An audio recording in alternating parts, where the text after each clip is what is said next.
Welcome along to the Ever So Lean podcast. I'm Matt Sims. Each episode, we get a fascinating insight along with some useful hints and tips as I'm joined by some fantastic guests who all have one thing in common, and that's a passion for developing continuous improvement cultures that drive engagement, improve metrics, and reduce costs. The Ever So Lean podcast with Matt Sims. You know it makes sense. This episode is sponsored by Catalyst Consulting Limited. Catalyst Consulting exists to help people and organisations work better today and be ready for tomorrow. They have a rich history of igniting business transformation using business agility, lean, Six Sigma, strategy deployment, agile and change management. They can help you and your organisation to develop the skills necessary to work and manage differently. To find out more, check out catalystconsulting.co.uk. Today is a very special show as we're talking about an industry that since childhood has been a fascinating place for me and an area that personally I find super exciting. It's all about space. It's one small step for man, one giant leap for mankind. It's a mind-blowing subject that has such immense challenges and so many unknowns. I've always been intrigued by the vision of space travel, other worlds, alien species, the International Space Station, all the missions from NASA, especially the moon landings in the 60s and the 70s. You got the Mars rovers, and more recently China put in a rover on the moon that was called Rabbit. That happened a couple of years ago. And then the dawn of the commercial space flight with Blue Origin and SpaceX. But closer to home, here in the UK, is the UK Space Agency, who recently partnered with Virgin Galactic to commence satellite launches from UK shores. Wow. Leading this team is Ian Annett, who is the Deputy Chief Executive at the UK Space Agency. And I'm so delighted to say that Ian is here with us today to give us an insight into the role that continuous improvement plays in the space industry and the work that the UK Space Agency is doing. Ian, a very warm welcome to the Ever So Lean podcast. Oh, hi Matt, it's good to be here and speak to you. I'm glad it's not just me that fumbles my words at the beginning as well. Do you know what? It's because it's cold in the studio in the morning. It's freezing cold. Yeah. So it takes me time to warm up, but no one will notice that because I'll get rid of that. No one will notice. Thank you so much for taking the time out of your busy schedule to spend with us today. Yeah, it's great. It is great. I mean, there's an awful lot going on now. I know you mentioned launch as well, but there's just so many other things that we're involved with. We could fill hours of a podcast with stuff that we're doing that I'm sure people, well, I find interesting anyway, but I'm sure others would as well. Don't tempt me. Don't. I can't believe you're here. This is absolutely amazing. You was one of those people that when I reached out to you, I was like, probably will ignore me. I'll probably never hear anything back. And then when you came back, I nearly fell off my chair. I couldn't believe it. Yeah, well, it's an important part of our job as well, isn't it? Is getting out to spread the love and spread the message. And whether it's through podcast, whether it's through television or radio interviews, or we use many different mediums now. You know, we've engaged an artist to take photographs in order to make sure that we get the message across around space debris. Oh wow! And how we deal with it. So you've got to find many different ways these days to get your message across to a whole host of people who think. I mean, they're not all like me. I think very differently as an engineer, and I clearly have a way of organising my own self, which is probably completely different to the way that my wife is, who's not an engineer. You have a certain mindset, don't you, when you work in that sort of field? Yeah. With lean and a continuous improvement culture, in my home, I'm very logical. The kitchen to me is laid out where there's the least amount of waste involved. Like everything's where I can reach it. But my wife's not like that, and things are all over the place. And I wander around like, where's that saucepan? It goes in that drawer. All the time. I'm sad to say I know exactly how you feel, but yeah, and it's a really good mind. I think certainly when you're dealing in this kind of industry, it's a really good mindset to have. Anyway, and I do say that space is not just for scientists or not just for engineers. We need everybody from great business minds through to lawyers, through to those who understand. They can think about the philosophical aspects of whether we should be mining the moon or mining asteroids as well. But we definitely need our engineers to get some of the most technical things up and running and right. So I can certainly, from a lean perspective, just there's a lot of advocates that are out there for making sure that we can get repeatable, consistent processes, making sure that they're efficient. If it's at the most basic level from things like tool control, but actually it's also about how you can speed up your production and make it as efficient and effective and as safe as possible, of course, where you've got repeatable processes. So lean definitely has a place in the industry. It's really interesting what you said about the conveying of information, because times have changed. Like when I was a kid and when you was a kid, like things like podcasts didn't exist, the internet wasn't around, and times have changed. And my kids now, I've got a 10-year-old and a 6-year-old, they listen to podcasts all the time. Yeah. It's the way people get information nowadays, isn't it? It's the big thing. Yeah, it is. I mean, I think you've got to be able to trust and verify as well, isn't it? So it's great to hear some of the podcasts. Sometimes I listen to them and think, well, is that really quite right? And you've got to go away and do a little bit of work and just say, either that statistic is wrong or right. It's not governed, is it? No, it's great. That's it, yeah. Do you know what would be really cool that I don't think has been done? You might know better than me. Has anybody ever recorded a podcast from space? I would be surprised if it hasn't, because there's been a number of hookups. I remember if you go back to 2016 and Tim Peake was in the ISS and he had something called the Principia mission that was running, and it reached out over I think it was something like 2 million school children across the UK, and I'm pretty sure there were interactive sessions, and they have done interviews with astronauts on the ISS as well. You see those quite frequently. So it depends on how you define it as a podcast or not as well, really. I emailed Jeff Bezos about a year ago and I said, Jeff, I've got an idea for you. How about the first ever Amazon delivery outside of the Earth? Yeah. Can we send a package to the space station? He never responded. I don't know if he's gone with that idea or not, but I've never seen it. It probably ended up at the neighbour's house. Yeah, it's over on Mars. That's right. Brilliant. It was lobbed over the fence in Mars. Yeah. So tell us a little about your career story. How did you get to where you are now? It's an amazing achievement. Yeah, I mean, I've never been a person who's planned every single move in their career. Although having said that, I spent over 30 years in the Royal Navy, where a lot of that is kind of planned for you. But I always used to see people throughout their career saying, I've got to do this job next to get to that job, to get to here, and to get to either command or to do something else. And I kind of started off doing things that I really, really enjoyed, and then I'd look at the next job, and if I really, really enjoyed it. And I do remember, I mean, my background's as a weapon engineer, so that means weapons, so missiles, guns, communications and sensors as well. And sort of midway through my career, I was lucky enough to be sent off to go and do a master's degree in guided weapon systems, which I always describe as it's rocket science with a 2-week unit on warheads at the end of it, because it's really the bit that goes bang that makes it different. Because you do aerodynamics, you do propulsion theory, you do control theory, so all of the aspects that are the basic fundamentals there of rocketry, you do as part of the course. And in fact, I remember in the labs there, they had the control rings from V2 missiles from the Second World War. Wow. And that kind of got me fascinated with the look at all this technology that's there and has been there for years. So I did that master's, and then a little bit later on in my career, I was lucky enough to serve in what we call a joint job, so a job that's responsible across all the services. And I was the program director for Skynet, which is it's not a Terminator movie actually. Skynet is the Ministry of Defence largest communications satellite constellation, and it's been around since 1969. I think it was Skynet 1 that was put up, and that really started to get my interest in actually understanding that space as a domain itself, primarily of course being used for communications for the armed forces, but then actually there's just so much going on out there anyway. And then as I came to the latter stages of my career, I was doing more and more work with other space agencies with the US. I had responsibility for strategic communications in the Navy. And then this role came up at the agency, and I thought, right, I can't hang around. And so I jumped before I was pushed, and I was very lucky to be able to come into it. But I've always had a fascination with aviation, with aerospace. I'm technically minded. That's why I became an engineer. And I really found the sweet spot in this role. It's I wish I'd been doing it for longer, but I get up every morning with a spring in my step. I bet you do. I'm so envious. I think it's really important that you enjoy what you do, isn't it? Yeah, there are definitely that. There are three lessons that I would advocate for anybody in life as well. When you look at a role, you say first of all you've got to enjoy what you do.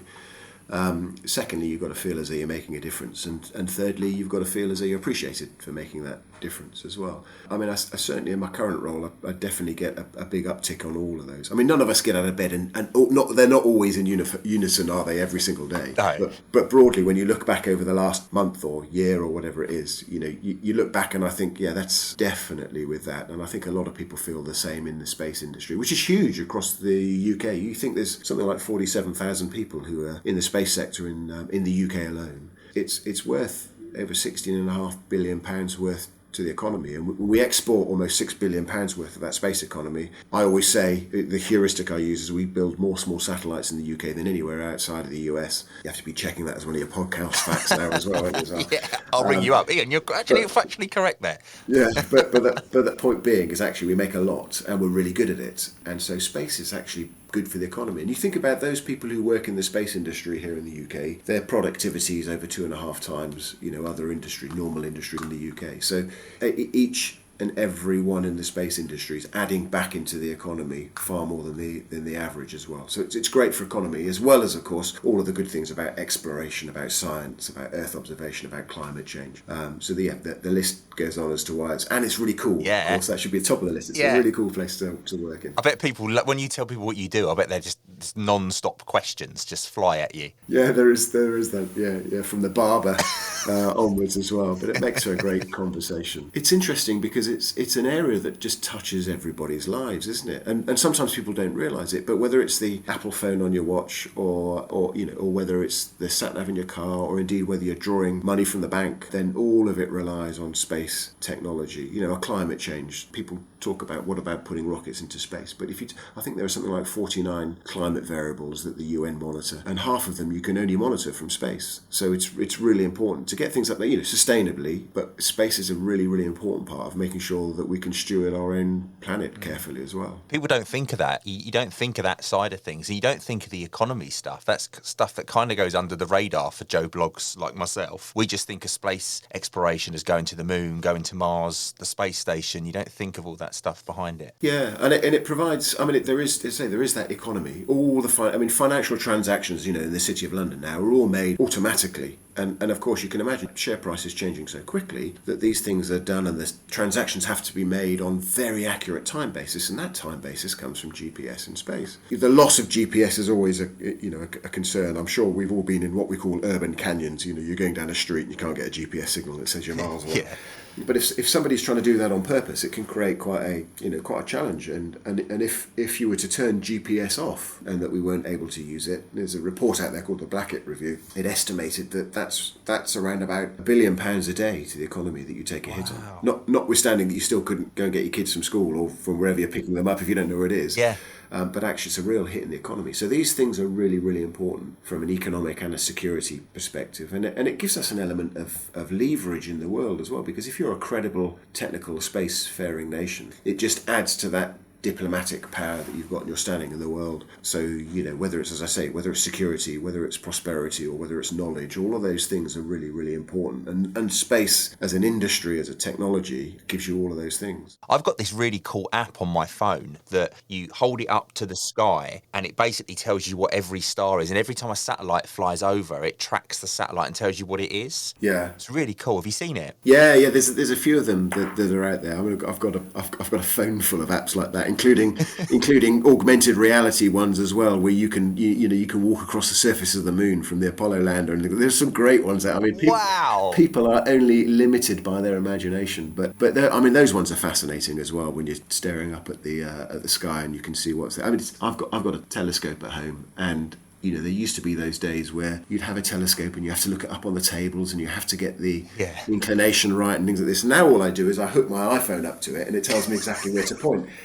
Brilliant. And I'm not quite sure whether that's better or worse, but on a cold night it's definitely better because you can look at things. But yeah, those apps are particularly for tracking the satellites or looking where the geostationary ones are. It's amazing. The ones that are in low Earth orbit, of course, the Kuipers of this world, the Starlinks of this world, the OneWebs of this world. A little bit more difficult to track because they're coming around quite quickly as well. But you just need to kind of sit back and you can see those appear on a clear night quite easily. If you stare at the sky long enough, I always think that you will see something going across, like a dot of some sort, which is a satellite normally, isn't it? Yeah, and if they've not long been launched as well, you'll see a trail of them following behind each other in a bit of a line because they haven't fully spread out. I remember over the summer just lying out in the garden, and you'd see a trail of 4 or 5 satellites after each other, and that's because they will have been recently come out of their dispenser and they haven't quite got or spread out into their own orbits yet. Oh, that's interesting. I didn't know that. Do you remember a few years ago that Elon Musk launched that car? Is it the Roadster? Yes. And with the spaceman, and it was playing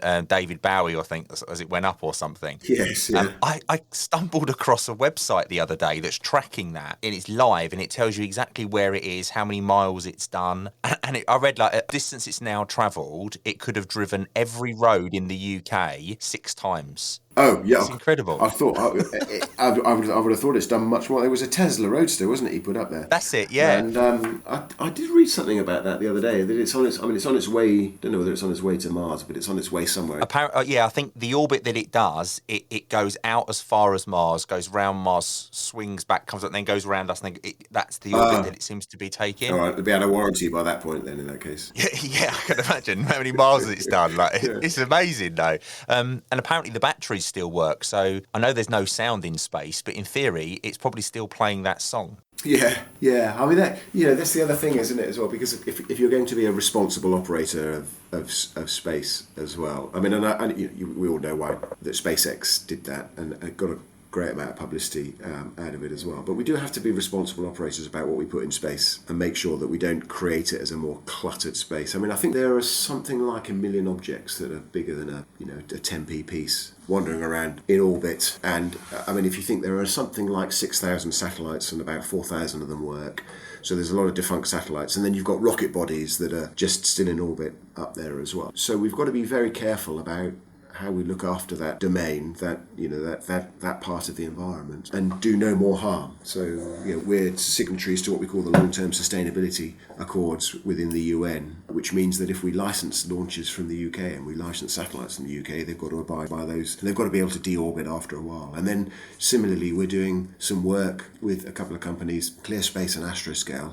and actively promoting how we remove, how can we go around and remove this debris? How can you either fling it out into space, or how can you fling it down and get it to burn up in the atmosphere? Or how can you get longer use out of satellites? Can you refuel them? Can you replace bits? And there are some really, I mean, I say crazy ideas, not crazy ideas, but you've got to start somewhere. So can you harvest junk satellites? Can you almost reprocess them in space, and can you build other things using them? If you've got, say, for example, solar panels on one particular satellite that are still working, could you take those off and could you use them on either a new satellite body or another satellite body? None of those, of course, are anywhere near fruition at the moment, but it's the way you think about these things and saying, actually, how are we going to look after this environment in the future that's as important to us all? And if we rot it up, then it'll become a real challenge, and it'll be like the oceans and the atmosphere and around the globe. We've got to make sure we look after this one. It's like 5S, it's ultimate challenge.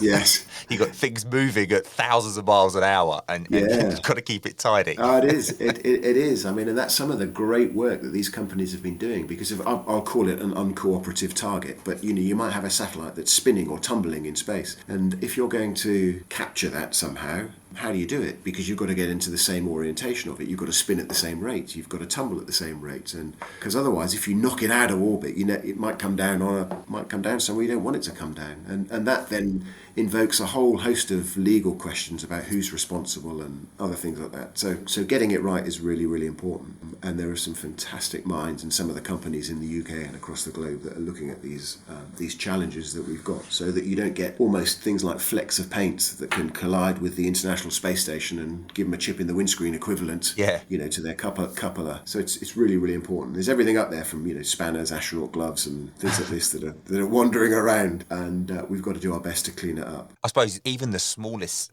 like you say, the fleck of paint, at the speed that it's moving, an impact of that could do some serious damage. Yeah, exactly that. I mean, in low Earth orbit, it's travelling at 17,500 miles an hour. and they're in different orbits as well. So if you've got two items that are doing 17,500 miles an hour, then and they collide with each other, you have what's known as a conjunction. Then if they're satellites or bigger, that creates even more mess, and that blots out that particular part of the orbit, and then they go on to collide with other things, and then all of a sudden you've got this growing mass of debris, and it's something called the Kessler syndrome, whereby you just get more and more debris. If you've seen Gravity, it's that kind of Armageddon type. I was just going to say, is it George Clooney and Sandra Bullock? I think it is, yeah, it's that one, and it's all about that. The whole film is about that. It's exactly what's going through my head as you were saying it. Yeah. So it's a real risk. So we've got to make sure that we look at, and every now and again you do see these conjunctions occur. I mean, my staff will, if there's a concern or a warning of something colliding and it'll come down somewhere, then if it trips up below a certain threshold, they'll let me know. But every now and again, then satellites do collide, and it could be with bits of old rocket body, and they do create a debris field, which is there almost forever, really. Would you go if you had the chance to go up into space? Would you do it? Yeah, of course I would. Of course I would. It'd be amazing, wouldn't it? Yeah. Maybe I'm a little bit too old for it now. I mean, well, some of the astronauts that, of course, were trained when they were much younger have gone up to space when they're quite old, in their 70s and 80s. I was really lucky enough last year to meet Charlie Duke. He was on Apollo 16. He was the youngest man to walk on the moon, and he said to me when he said, "I'm still the youngest person to walk on the moon." At 84 or whatever he was, because of course we hadn't been back. So he was the youngest, but I think there have been others who've gone up on the space shuttle in their 70s and 80s. I mean, William Shatner went up, of course, with Blue Origin, didn't he, as well? And I wouldn't necessarily do it as a space tourist. But do you know what? If I could be in the astronaut program and was getting involved with the science and spending time up on the ISS, I mean, that would be absolutely fascinating, wouldn't it?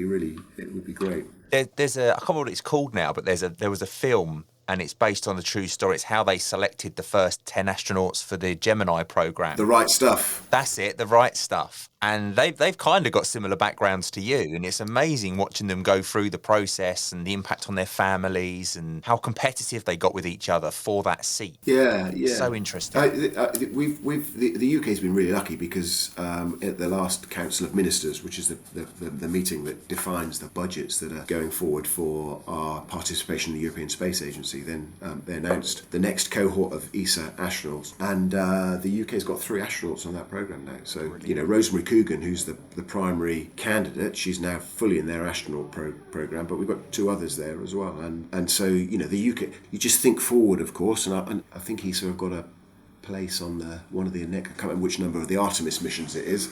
Conceivably, it could be a UK astronaut that finds himself going off to the moon on an Artemis mission in a few years' time. And that then, of course, serves as a stepping stone for further things beyond the moon. It's not a rerun of the Apollo missions. There are so many different things onto the moon. You need to find the right place on the moon where you can get power and you can get water, and that looks as though it's around the poles, because some of it's in deep shadow for a long, long period of time. So you'll find frozen water there, which you can use for either, you can split it and get fuel out of it, or you can use it. But also, if in a similar place, if you can get high enough, you've almost got consistent access to the sun for energy as well. So if you can find something around the poles, then there's an option for habitation on the moon. And as I say, that then leads to a stepping stone for going on for the next level of exploration and off to Mars. But then we think that through as well, because again, we ask ourselves the questions about should it be humans that go off to Mars? I mean, Elon Musk has definitely nailed his colours to the mast on that one. There is a long debate about whether it should be humans and whether we're fit, because we're not really designed to be in space, or whether it should be robots that should be going off to space, to Mars and beyond. I mean, our first version of that, of course, is Voyager 1 and Voyager 2 that were launched in, I think it was September 1977. They've gone out through the Earth sphere. Now, the Earth sphere is the furthest point. Is a dust cloud that's probably the furthest reaches of gravity from our solar system, and they're travelling beyond that now. They're millions and millions of miles away, and they've got a gold record on them as well, with instructions as to how to make pictures as to how to make a record player. And you never know whether something or someone or another world may well find those at some point wandering through the universe. 13-time Shingo Prize winner Dr. Jeffrey Leiker and Toyota Kata author Mike Rother have created the Improvement Kata and Coaching Kata online course. This inexpensive, compact program is designed to transform your thinking and approach, making you a highly skilled learner and coach. Engage in deliberate practice to turbocharge your progress. You also get lifetime access to the materials, including all of the bonus interviews. Why pay up to 10 times the price elsewhere, listening to some consultant, when you can gain direct insights from the masters themselves? Skip the rest and go with the best. Join us today and embark on your journey to excellence. Just click on the link below to start your journey. It's amazing to think, isn't it? Amazing. Look, well, if you're looking for some geezer that's got absolutely no background in space travel, you want to send up there, you know where I am, all right? Just give me a ring and I'll see if I can fit it in. I'll bear that in mind, mate. Yeah. Continuous improvement in the space industry. How difficult is space? Let's be honest. We don't want to frighten people off, and I always say space is hard, right? And that manifests itself in a lot of companies who never make it to space, and a lot of those who launch satellites into space or objects into space having a number of failures. That you wear those scars on your back almost with a sense of pride. Alongside those satellite manufacturers, of course, who they'll put objects up into space or deep space exploration, or put, Beagle 2 was another one that the UK put out on Mars and it didn't work, of course. So it is hard, but it's getting better in many ways with the technology that you use, with the miniaturization. You can use what I call commercial off-the-shelf type components in some areas. So you need to work out where things need to be hardened, say for irradiation in space, and where they don't, rather than it all being hardened. And I think we always try and do things that are harder than we can actually do, don't we? That's the human nature. And once things are easy, you want to do the next hardest thing. It's really important, particularly where cost is a real driver, because space is very much a commercial space now, and it's driven by a lot of commercial operators. As I say, whether it's you take the likes of Elon Musk, or whether you take the likes of Jeff Bezos, or OneWeb, or other, there's many other launch companies as well. But it's not all about launch, of course. But it's driven commercially rather than governments. So they need to make it as efficient as possible, and making sure that they reduce the margin for errors and risk as much as they possibly can, and therefore putting in repeatable and consistent processes about production, about processes, about training is kind of really, really important. And I've been lucky enough to see a number of different manufacturers of either satellites or of rockets across the globe, and they come in many, many shapes or forms. I've seen those that are highly regularized, and you can tell that they've had the Lean Six Sigma team in. And they're part of this, what they call Kaizen, this continuous improvement piece. And you've got to balance that continuous improvement with, again, if you've got a license, take a rocket, for example, you've got to get a rocket licensed, and you don't want to make too many changes, otherwise you find yourself constantly stuck in a licensing regime. So it's that balance between consistent production and then continuous improvement. But yeah, I've seen some of the others who are smaller, but equally ambitious. It's like a microbrewery. It's in the lock-up garage at the back, and there's bits in boxes somewhere. Little kit you put together.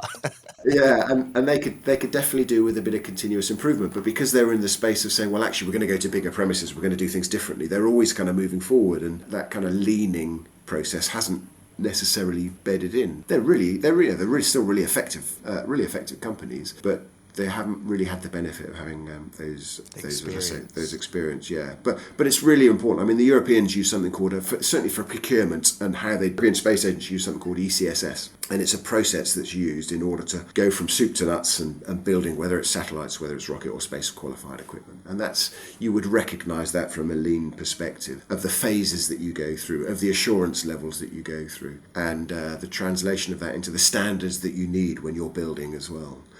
So it's definitely out there, and it's an absolute ripe space for lean and continuous improvement. So with the, like you said before, the number of commercial companies now that are involved, and it's not just the government, so there's so many out there. Is there best practice sharing and benchmarking that goes on between the different companies, or is it all very secretive?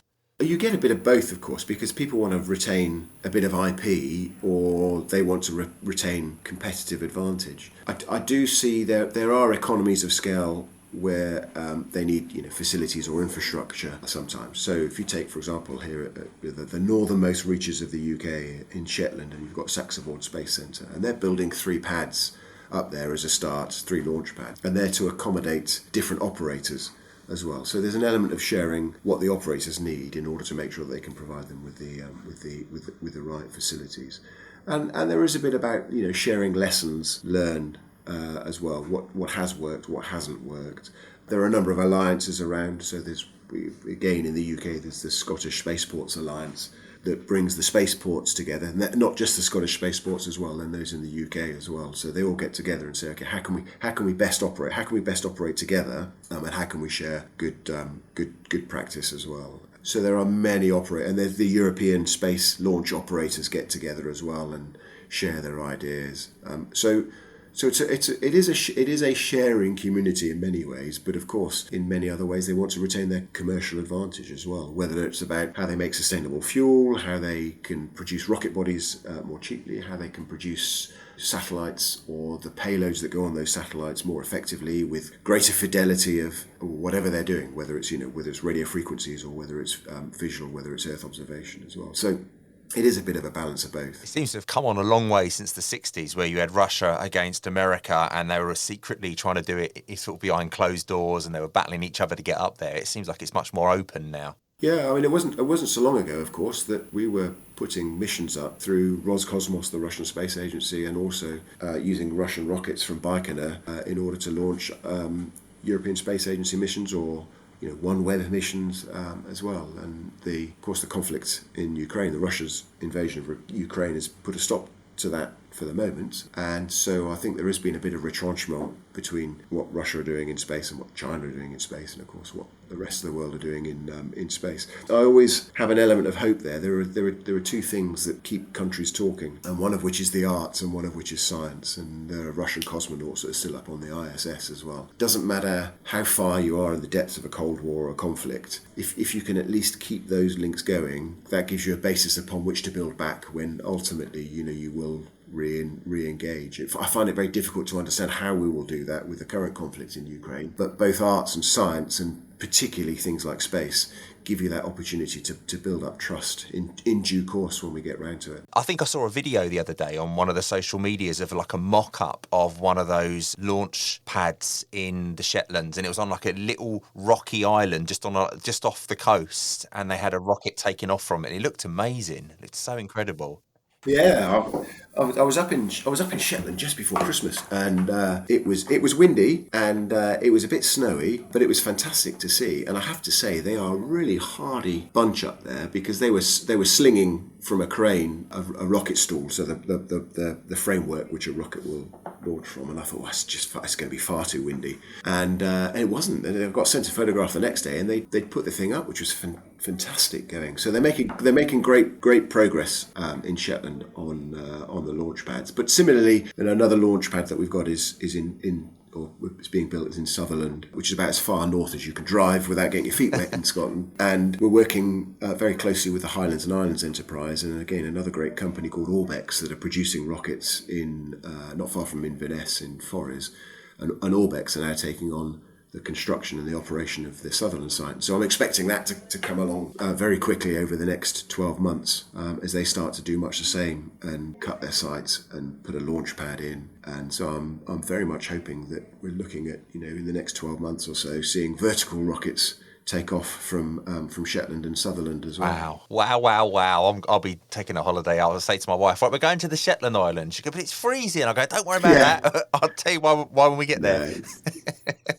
It's interesting when you look at the number of launch days available for weather or otherwise, and you tend to think north of Scotland, either the north coast of Scotland or Shetland. You think, well, it's crazy. Why would you want to launch from there? But when you compare it to the likes of Cape Canaveral, who clearly it's much warmer and sunnier for much more of the year, but actually they face issues with things like electrical storms, and therefore it's not a million miles in terms of difference in terms of launch days.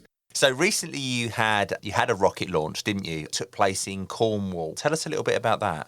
Yeah, I mean, we did have a rocket launch, and we successfully launched a rocket into space. So if you define the space as 100 kilometres in the Kármán line, then we were definitely well into that. But as many people will be aware, of course, what we didn't manage to achieve was completing that mission and putting the satellites, which is the really important bit. We talk about rockets as being really exciting, but the important thing is what the pointy end, of course, is the satellites, and we didn't quite put the satellites into orbit, which is an immense shame. But we've learned so much from it. I think the important thing to recognise here is that in order to get to that point alone took an immense amount of effort. When you think about the licensing, so we had to go back to putting in place the Space Industry Act in 2018.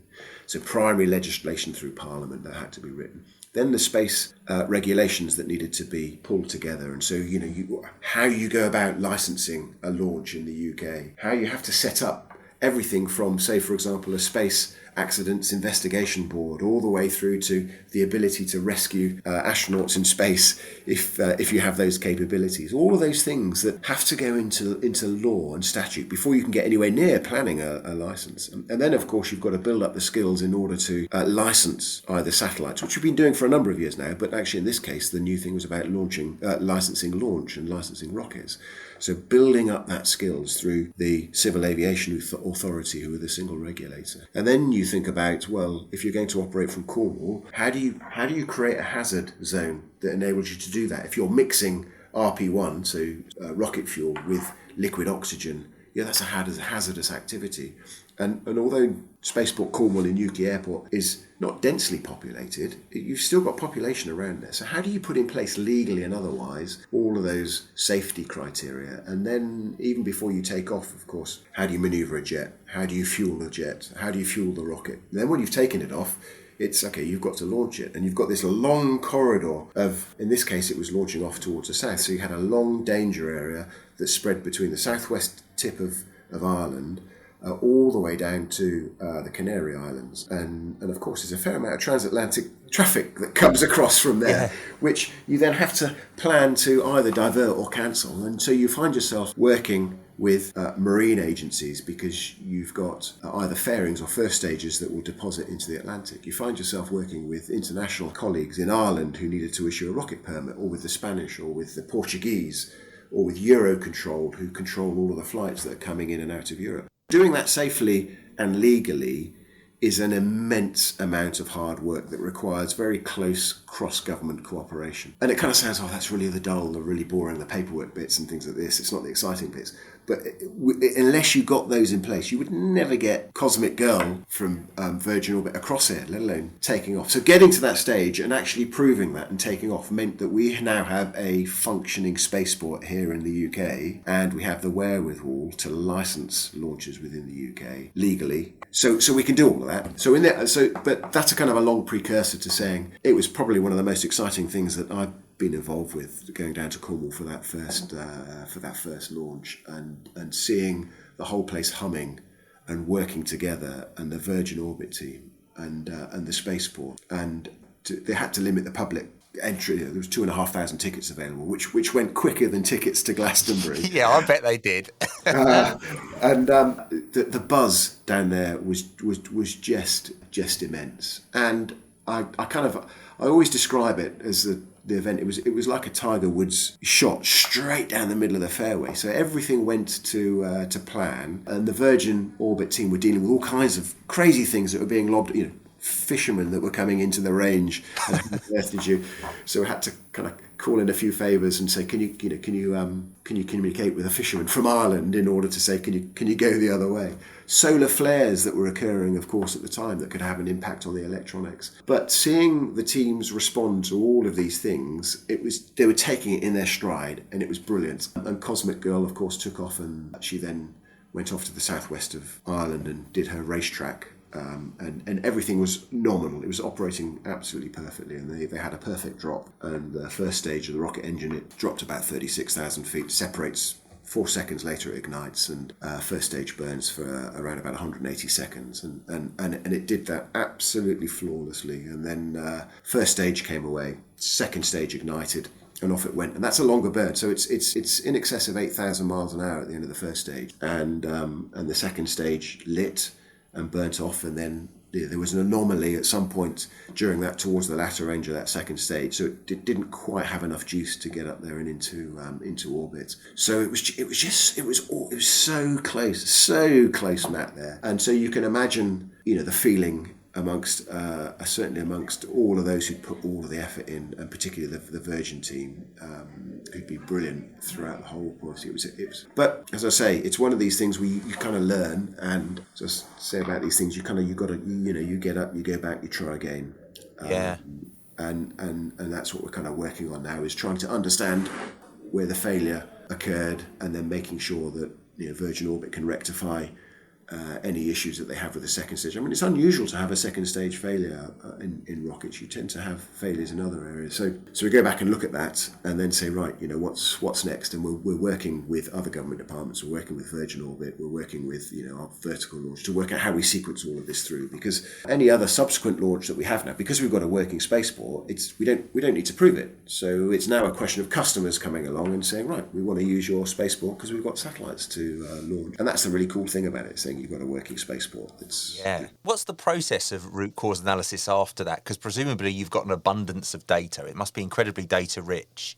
Yeah, Virgin. The telemetry. I remember the telemetry is fantastic. It really is, and it's Virgin's data, right? Because it's their commercial launch. I remember shooting off what are known as Sea Dart missiles in the southwest approaches.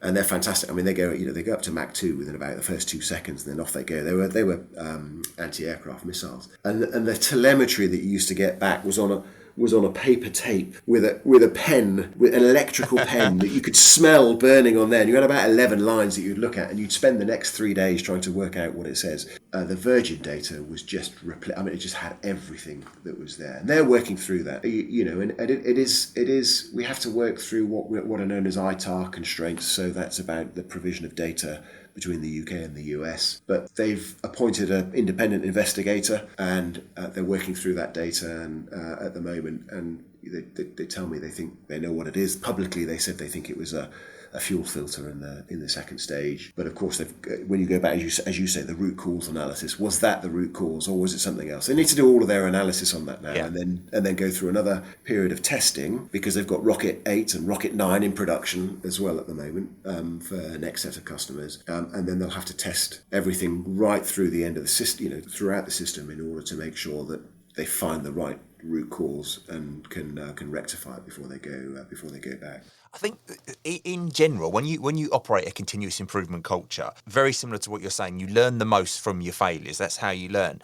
And you might try 5 or 6, 7, 8, 9 different countermeasures before you find the one that fixes the problem. Yeah. Now, in general, on a manufacturing line in a factory or in an organisation that's producing products, the cost of those failures is probably quite minimal. I can imagine in the space industry, the cost of the learning and the failure could be quite high. Yeah, it is, and that's why companies sometimes burn through quite a lot of capital, and they have quite a lot of private venture and private equity investment.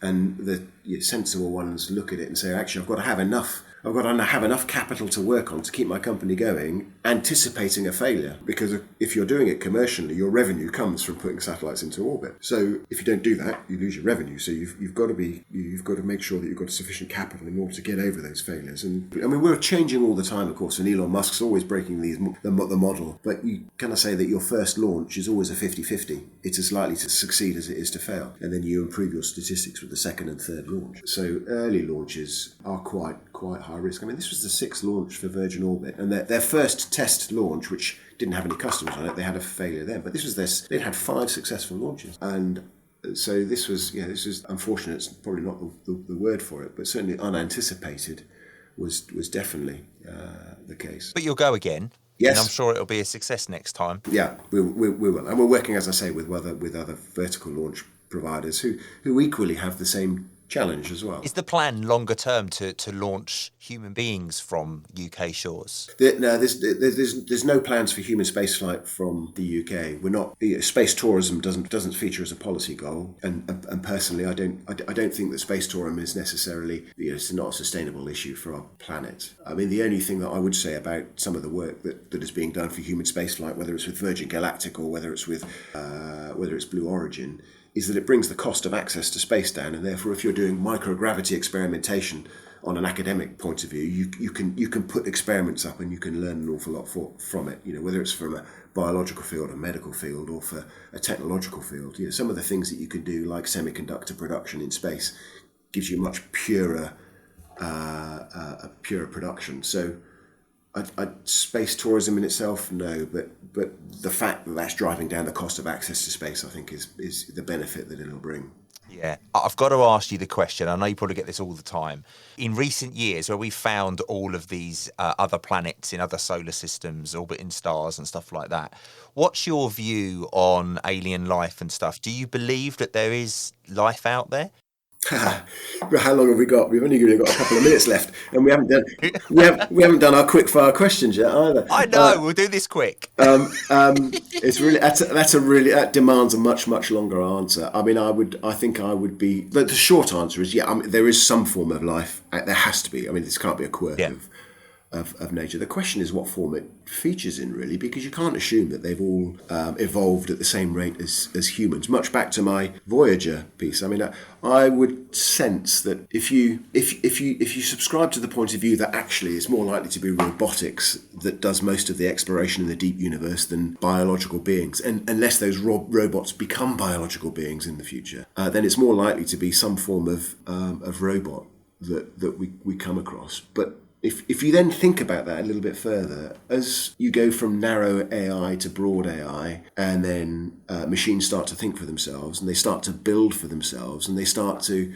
improve themselves without human interaction, you might find that hundreds of years down the line, you've got robots that are exploring space. They're evolving in their own way, and the robots almost become a race in themselves, if you kind of think that through, and therefore you might find that it's not the original source or the human or the being that's put it's the extension of their robots. It blows your mind when you think about it. But I think some of the work that the James Webb Telescope has been doing in terms of identifying deep space, when you think of the universe as 14.6 billion years old, and we can go back and look within about 400 million years of the start of time, or the Big Bang, it's quite extraordinary, really. And Gaia as well, who's another exploration mission that's looking at deep space and exoplanets. I mean, it's I could go on for hours, to be quite honest, Matt. Yeah, I could talk to you for hours about it.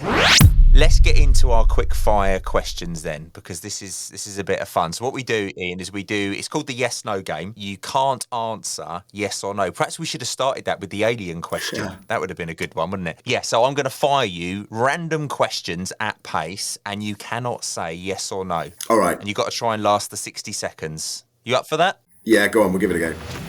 Right, we have 60 seconds on the clock. Do not say yes or no. It's easy as that. Have you ever lied about having seen a movie?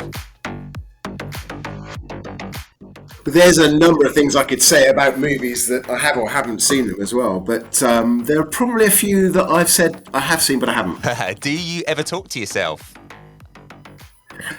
I quite often talk to myself in my mind. Do you ever talk to your pets? I always talk to my pets. They're the best form of advice. Do you sing silly songs to your pets? Only if they sing them to me first. Have you ever hidden a snack so that nobody else can find it and then eat it first? Never. If a future version of you time travelled to this moment, do you think the two of you would get along? I think we'd get on like a house on fire. Are you secretly an alien inside a human robot? I can't answer that. Have you ever made a ridiculous impulse purchase? You did it! You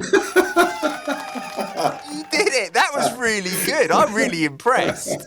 It's quite hard, really, isn't it? It is, but you didn't look stressed at all. You can tell that you work in an industry that is high pressure.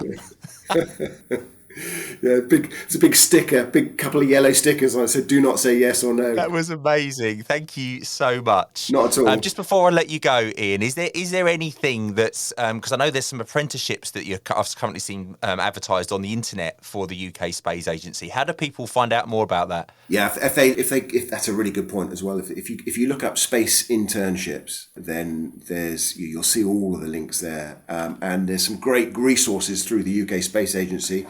If you look us up up online as well for schools, for teachers, for youngsters, and some great cool photographs as well. But certainly for those of you who are thinking about some form of internships and getting involved with it, then look up what we call spin turns, but space interns. Spin turns, love it. That's absolutely brilliant. Thanks, Ian. I really appreciate your time today. It's been amazing. All right, Matt, sorry to cut it a bit short. We could go on for this for hours, couldn't we, really? It's all good. Thank you so much.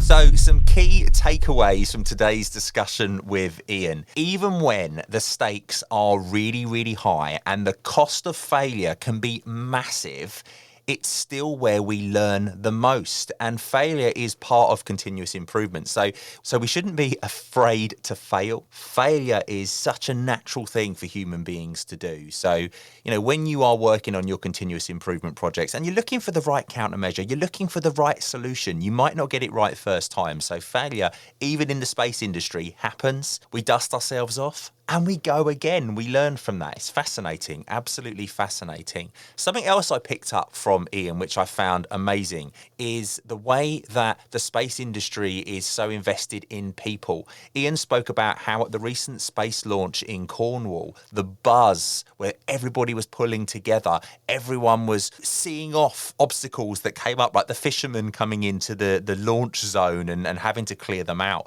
It was amazing to hear how everybody can pull together, everybody going for the same goal, everybody knows their role, and that is pure lean. That's great lean leadership, and I love to hear that. I really, really do. And if you're interested in getting involved, if you're a young person listening to this now and you think, wow, do you know what the space industry could be for me, then have a look at the internships that Ian referenced. They sound super exciting. If I was 20 years younger, I'd be all over that. I really, really would. And you heard Ian himself. He said he'll ring me. If there's an opportunity to go to space, he's going to give me a bell. He's going to let me know. So, the next episode could be coming live from Earth orbit. Incredibly unlikely, but it could be. That brings us to an end of this episode of the Ever Celine podcast. Thank you so much to Ian for joining us today and spending some time with us. It really was a dream come true. Hearing about how the UK space industry is taking off, also hearing about how continuous improvement forms a part of that with the benchmarking and knowledge share that goes on between the different agencies and the commercial side. It's just fascinating. Understanding the root cause analysis that's going on, the data that's there to look at what happened with the Virgin Galactic recently on the space launch in Cornwall. Honestly, it's mind-blowing, and I think Ian and I could have gone on for a couple of days. It's just absolutely brilliant. If you like the sound of today's show and would like to hear more, please subscribe and follow the Ever Celine podcast at everceline.com, where you'll also find episodes that you may have missed. Also, if you're on the socials, search for the Ever Celine podcast, give us a follow, and let me know all about your lean efforts, because I really would love to hear them. Thanks so much, and I'll see you on the next episode. And don't forget, Ever Celine. You know it makes sense. The Ever Celine podcast is researched, produced, and recorded by Matt Sims. Visit everceline.com to find out more.